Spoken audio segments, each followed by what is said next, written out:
Jennifer, not sure where you'd like to start today, so tell me what you have to sort of kick things off with.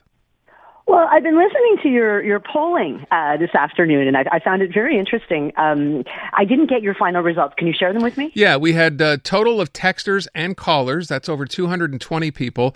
It ended up being, I think, 66% Liberal, 27% Conservative. Okay, very interesting. So the more vocal ones that were actually getting through on the line were the Conservatives. But what I noticed was something, and it's kind of been something I've been following the past couple of days, because I watched on Friday, it wasn't on Friday, but it was last week, Les Cinq Chefs on Radio-Canada.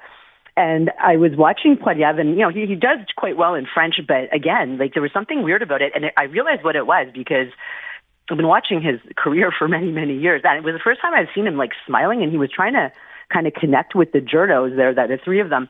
And it was really off-putting and creepy. It's like, don't do that. Don't smile. You're better when you're the angry pit bull. Yeah. And when your callers were calling, they weren't talking about necessarily voting for Pierre Poilievre. They were talking about voting against the Liberals. They've had enough time in office and stuff. And this kind of came up again yesterday with Poilievre on the campaign trail now.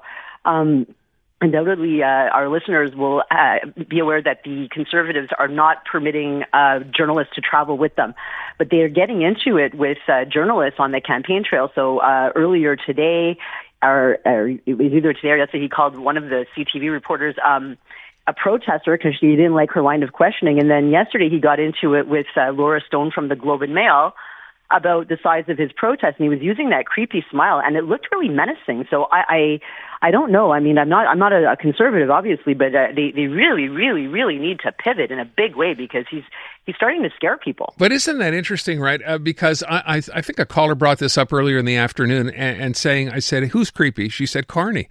And I said, that was okay, weird. He's not creepy. That's fine. But what happened with, since the get-go, it's always been a problem with Pierre Poilievre, the way he comes across to some people, right? So it seems to me the Brain Trust got together and said, hey, first of all, let's bring your wife with you, bring your child when you can. And that looks kind of good. You look like a family man. And I think they went out of their way to tell him to smile as much as he possibly could. I'm starting to see that same thing, but you're suggesting that's not a good look for him? Well, it's not a good look for him because it's not a natural look for him. It looks like he's grimacing more than smiling. It's creepy. I mean, when you see it and you're looking at it over and over, when I first saw it on Radcam the other day, I was like, okay, well, he's smiling. Well, that's a change. That's okay, good. But as I continued to watch it, it wasn't natural. So he's finding I think he's finding it hard to hit his high point. I mean, I think that bringing out Stephen Harper was sort of like an act of desperation the other day. I know that, he's bragging about 10,000 people at a rally, but they probably came out to see Stephen Harper. Yeah, and I guess the other point being made, Jennifer, is, it's all well and good to have 10, 12,000 people at a rally. We already know how they're going to be voting for the most part in that part of the country. There's nothing new there. The rest of the country is sitting back looking at this going, okay, So we're not necessarily, this is not exactly a groundswell of people who might have been deciding who to vote for. We know where those votes were going from the get-go. Well, exactly. And certain commentators are, criticizing the other parties, particularly the NDP and the Liberals, for not doing these big party rallies, but they don't have to. Yeah. And to each their own. So this may be their strength. And we know that certain commentators have referred to Poilievre as Trumpy this week. Now, okay, I'm not gonna go down that path, but there are certain similarities. They like to have these big rallies. They like to put on a big show, but that doesn't necessarily translate to, as you alluded to, Aaron, votes on the ground and a stretched out vote, an efficient vote, as our colleague Mulcair would mention, an efficient vote that's spread out across the country and particularly in vote dense areas like Montreal, like Toronto, like the Golden Horseshoe, like Van, places like that. So it's going to be very, very interesting, but I was expecting maybe some more muck to get raked today because of the candidate deadline, but I'm a little bit... I think the muck raking today was Carney calling or referring to Mark, or I guess this was Poilievre referring to Mark Carney's haircut as what did he call it? A banker's haircut. A banker's haircut, right? That's the depth of the muck, I think, today. Okay. I was going to just ask one thing here, and maybe this is not fair, or maybe this is sort of beside the point. We had someone on today, she was on with Elias, talking about the fact that, all of a sudden, Jean Charest, his name's being thrown a bunch, a lot, over various issues. I had him talking about the China, or the trade tariff stuff. And I wondered if Pierre Poilievre was to lose this election, right?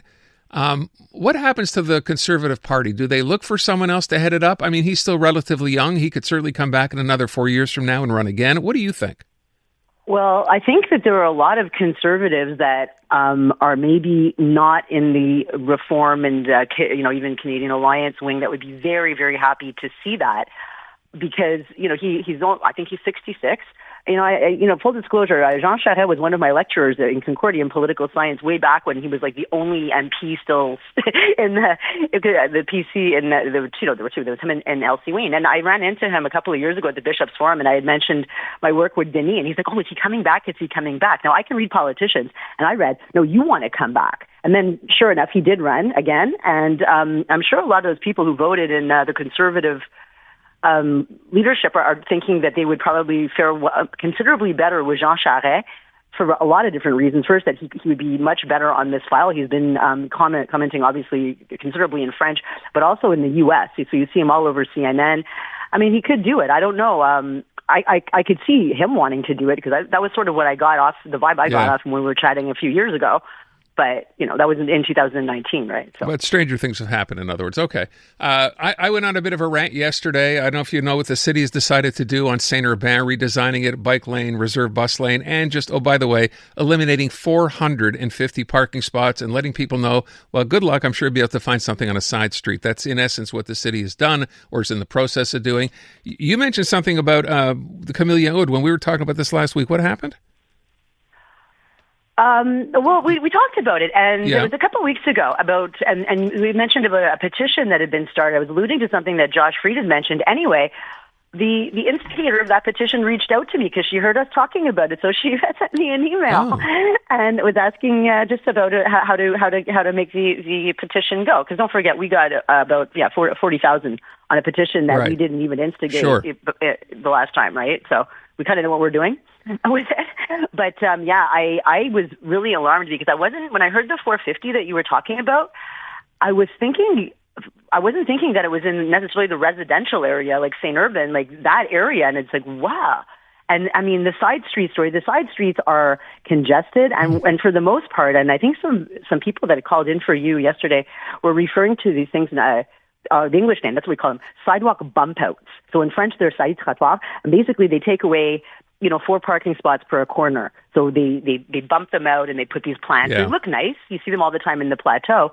But these are what's happening on the side streets. It's again like what we talked about on Camellia Wood. When they go to talk about Mount Royal, I feel like they're talking about like some foreign mountain somewhere, and I feel like they don't even know about these side streets. Now it's important to remember, Aaron, St. Urbain Boulevard is or Rue Saint-Urbain, rather. It's an arterial road, so it's not the borough that's responsible. So yes, Luc Rabouin is responsible, but only in his capacity as the executive committee president, because there are a number of roads in Montreal that they're the city center responsibility because they're deemed arterial roads. They're that important, so Côte-des-Neiges would be one, and there are a number of them.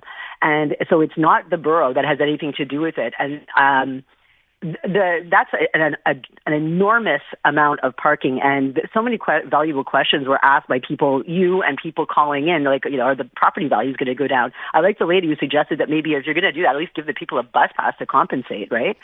Which would be a really nice, actually a clever thing to do, but you can't expect the city will go ahead and do that. So I think that's wishful thinking. But if one is over 65, they get a free one anyway. Yeah, well, there is that. But again, to the point, and so many people, you're right, brought up interesting questions with respect to, the value of your home. It just seems to me, I don't want to get back into this again, but this idea that you turn a blind eye to really what you're doing to affect people who don't drive cars because they feel like they want to, but they drive cars out of necessity. And you're basically telling them, well, you know what? You should be taking public transit. We're sorry, we have to eliminate them. Good luck, you're on your own. That's what the city is saying. Well, basically, what we've learned over the last 8 years of Projet Montréal is that it's a party of les donneurs de leçons, so lesson givers, telling people how to live, telling them a bit in 2018, what we heard from them is that people like you and me, Aaron, we are using the mountain incorrectly. Yeah, of course we are. I happen to live on the mountain. I guess that's an incorrect use of it as well. But, by driving on it or taking Connexion Hood to get, as a pleasure ride or even as a shortcut, that is the absolute incorrect use. And that's the world according to Projet Montréal. And, you're right when you say basically they're there for the fit Montrealers and for their base, which is in the plateau. And, it's completely out of control. I mean, you have to kind of laugh when the Tour de l'Île has to cancel one of their routes because they can't even get around in the anti-car construction mess. So, that might get Projet Montréal's attention, though. Well, look, Quebec? We have an municipal election coming up in November. I think it'll be a much closer race than people anticipate. And I think, I don't know how well you know Soraya Martinez-Ferrata. I've had a chance to speak to her a couple of different times. I think this is going to be a very, very interesting race, and I think it will pit, different sides against each other. I don't think if you live in the plateau, you're a shoo-in, or you're a shoo-in for Projet Montréal to win just because. So no, we'll and you're not. And the thing that's good, and I've noticed, and I do know Soraya, and what Soraya has been doing is she's been taking very definite stances on things, like, the piétonisation, the pedestrianization of St. Catherine Street, which is very controversial. She's taken a stand on Connexion Hood, as we talked about. She's going to say something further, I believe, about it. I don't know quite when, but yeah. And no, this is going to be about real issues. And it's important, though. I mean, I have mentioned it to Soraya. This is there's 103 elections. There's the big mayoral, and then there's 102 little borough elections, and that's where Projet Montréal has been gaining. I've been watching them do this since 2009, when they picked up their first councillor outside of the plateau in the Sud-Ouest. They know how it works. So basically, people need to get out and vote, and they need to get organized. If they don't like what they're seeing, they have to go and vote. I mean, it's a fixed election date. There are advanced polls. You can vote. There are many opportunities to vote, and the parties have to be able to go and identify those people who are unhappy. Because Projet Montréal was very, very good at that in 2017. Anybody that was in any way annoyed with Denis Coderre, they went and they got them and signed them up. Which is now what the opposition is going to have to do if they want to beat Projet Montréal. Exactly the same thing. Exactly. All right. The time is getting tight. Jennifer, I thank you so much. Always appreciate it.